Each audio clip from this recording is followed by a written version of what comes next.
Today we're going to talk about a single malt from Islay that dares to be unpeated. We're going to talk about the Bunnahabhain 12. Let's get into it. Hello everybody and welcome to the Whiskey Dictionary. On the Isle of Islay, there are 8 active distilleries currently. There's Ardbeg, Bowmore, Bunnahabhain, Bruichladdich, Caol Ila, Kilchoman, Lagavulin, Laphroaig. I did that all from memory. Good job, Bill. So, of all of those, only 2 of them dare to make an unpeated Scotch, and that is Bunnahabhain and Bruichladdich. Now, yes, technically Caol Ila does like a limited release, but shut up. So, what I want to do is talk to you about the history of Bunnahabhain, because I think it's interesting that of a place that is surrounded by peat, they chose to be a little bit different. And the reason for that has a lot to do with their location. So Bunnahabhain actually means mouth of the river. And it makes sense because they are located right on the Sound of Islay. Around 1881, Bunnahabhain was founded. And it says so on the bottle, but some people will say, actually, it's odd that it says 83 on their website, 81 on the bottle, 79 in some historical stuff that I dug up. So either way, in the 1880s, they started making whiskeys, and they needed to ship it off the island. So they ended up hiring these people, fairly brave people, because they had to cross one of the more dangerous areas in the world. The area between mainland Scotland and Islay is treacherous, and it even has a giant whirlpool called the Corrie Vrecken, which is what Ardbeg names their whiskies after.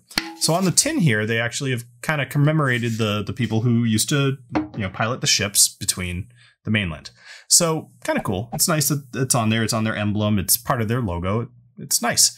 So in the around the time of World War I, they had to shut down, but so did virtually every other distillery. So it's nothing out of the ordinary, but what is out of the ordinary is the fact that only 7 years later they reopened. Now, when you think about how impactful shutting down a distillery would be to a community on an island, it's good that it wasn't forever, Like if it was very, very long, that could have really, really impacted some people. I'm sure it did anyway. The next big event to happen to Bunnahabhain was in 1960, when a road was added to Islay. Now, this made it so that other trades, but specifically whiskey too, could find its way off the island without going across the water. And the boat trips kind of dwindled over the next few decades until around 1993, when they finally docked the boat for the last time. So, kind of an interesting history, nothing like terribly crazy, but just an interesting, solid history of whiskey making and what they had to do in the olden days to get that whiskey to the rest of the world. All right. Speaking of whiskey, this whiskey was introduced in 1979. So kind of crazy to think that for, a little over 40 years, this has been being made. And it's, a really solid whiskey. Around 2006, they introduced the 18 and the 25-year-old. So if you think about between 79 and 2006, there really wasn't a whole lot of movement. I'm sure there were special releases and everything. And in fact, if you look at their website, you're going to see there's 28 different varieties of Bunnahabhain out there in the world to find at the moment. So kind of insane. Now, most of them are not part of the core range, but there are an additional 2 that I feel like I need to make a poor attempt at telling you about. So I'm going to look at my notes here because I'm going to put this up on the screen. I'm not going to pronounce this right, but I'm going to do my damnedest because that's kind of what I'm here for, right? So first one is the Sturadu. I believe that's how this is pronounced, or very close, maybe with a little bit less of my Boston influence there, but Sturadu. And then this one, Tochakada, maybe? Or Toich? No, I think it's Tochakada. I'm going to go with that, Tochakada. I think that one's pretty close, but I could be wrong. Anyway, like I said, there's a whole bunch of different expressions and many other words that are very hard to pronounce, so feel free to peruse them at your own leisure. All right. Now, this whiskey is 12 years old. It is double matured, so it spends time in both ex-bourbon barrels and ex-sherry barrels, and both of them are going to have quite an influence. Obviously, 12 years old, and I think we should just go into the nosing and the tasting at this point. Now, stay tuned after the nosing and the tasting, because I have kind of a fun idea. Nothing crazy, but something that you'll want to see. So, right away, when you pour this, you are getting just a wonderful smell. Just wonderful. I will say, this is almost kind of a disclaimer. When I did the first tasting of this whiskey, I was not crazy about it. Maybe it'll grow on me a little bit. But right off the bat, It's just kind of blasé. It's not bad. It's just nothing special. I think I thought I was let down. It's been a while since I've had it, but I was definitely let down. I thought it was going to be something that it wasn't. Now, I picked up this bottle earlier this week to start kind of doing my research for this episode. And immediately I was just like, whoa, this is so much different than what I thought. So let me give you some nosing and tasting, and then we'll kind of go into that a little bit more. But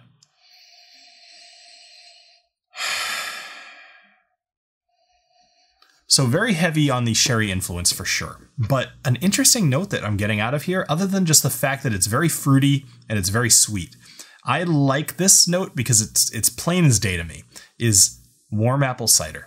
And I think that tells you a lot about the way that this smells. However, I do think that I would potentially use that same descriptor for a bourbon, and this is not really bourbon. Clearly, but I meant like bourbon-y, right? It doesn't have a lot of those same characteristics. There's a little bit of vanilla in there, so I guess maybe a little bit, but I would never smell this and think bourbon. I think this and think, oh, some bourbon, and this one might share the same smell. All right, so apple cider, sherry influence, heavy on fruits, heavy on sweetness. Little malty, actually a lot malty.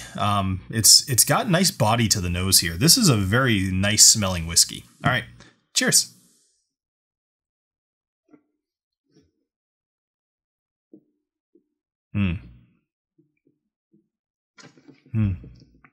So the taste on this is following the nose pretty heavily.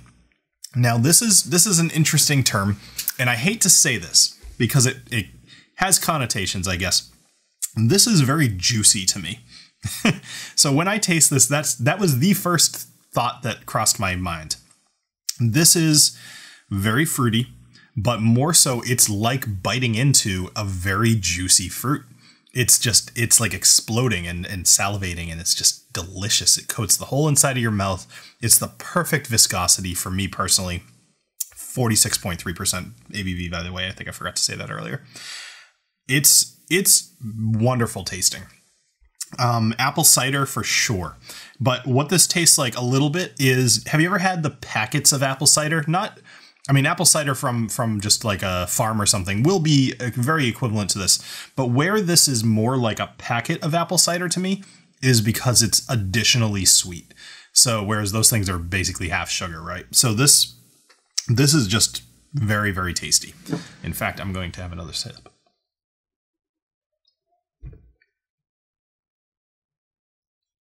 Now, something interesting happens on your second, maybe third sip, especially in the finish. This is an unpeated whiskey, but it is also surrounded by peat. Now, they do what they can. In fact, the water source this is kind of neat. The water source is from, it basically comes from a body of water, and then it comes through pipes that the pipes are completely surrounded by peat, but the pipes, of course, are clean, right? Like they don't have peat in them or anything like that. And I'm sure it's not getting influence from that. But I do think just being in that environment has somehow still imparted smoke into this whiskey. It is super light, very light smoke, but it's there for sure. And I don't think it would be very hard for you to pick it out either. All right, so let me kind of talk about what I think overall of this, and then we'll get to that other thing I was talking about.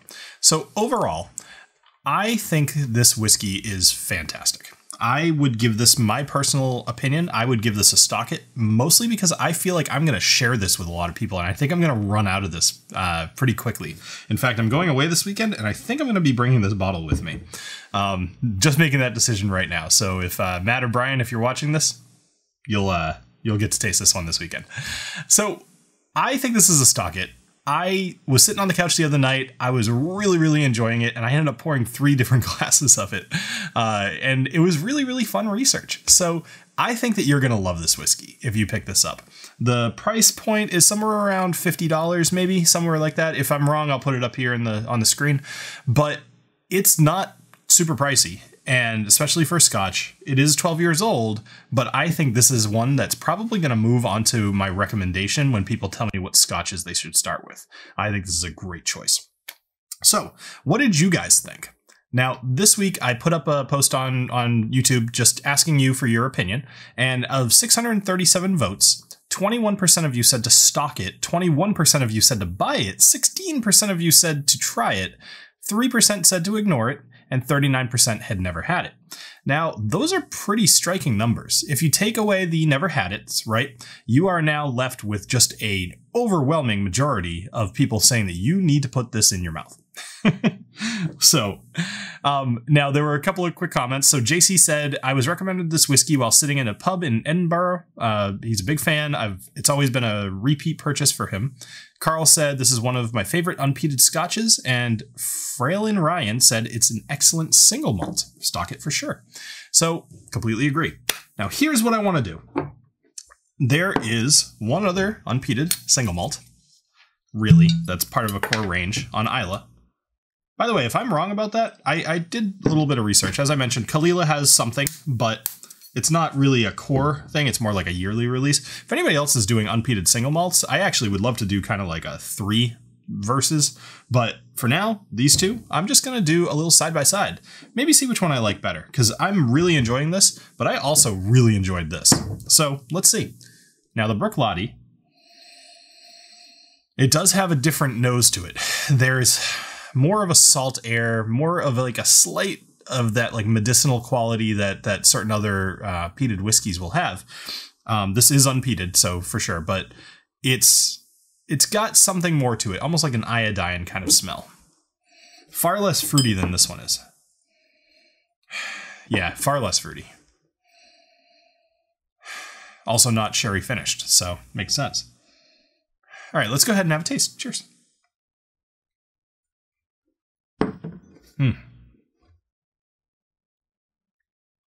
I do enjoy the Bruichladdich Classic Laddie.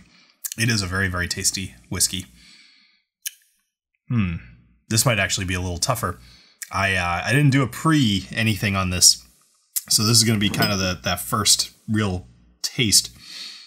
I don't know. That's a tough one. They're very different, and that's surprising. The sherry finish actually, it's not surprising. Sherry finish makes a huge impact, but they are very different. This one, what is the ABV on this? It is 50%. Okay, that makes a little bit more sense. I was going to say it feels a little bit higher. If I had to pick one of these, if I had to pick one of them for myself, I think I would still probably pick the Classic Laddie. If I had to pick one to share or to have somebody else try, it would be this one for sure. So this is interesting. It's been a really long time since I've entered a new whiskey into what I consider to be like kind of a beginner or recommendation to beginners who don't necessarily love Scotch, who think that every Scotch is just smoky. I think this one is a good recommendation. Anyway, that does it for this episode of the Whiskey Dictionary. I hope you had a great time. I definitely had a great time. So if you're interested in supporting the channel, check out the Patreon here. You can see all of these people here. Wonderful people. You could be among them. So otherwise, go check out the store. There's lots of cool stuff if you don't want to support month to month or whatever. Just buying stuff, buying a glass, buying the Whiskey Dictionary. The actual Whiskey Dictionary is very cool. Anything like that is super helpful to the channel, so go check it out. Otherwise, I hope you guys have a great rest of your day. I hope you have an awesome weekend, and I'll see you next time on the Whiskey Dictionary. I think I'm going to do like a studio tour. I think that'd be kind of fun. Something a little bit different. If it's not this upcoming week, it'll be very soon. So have a great rest of your night, and cheers.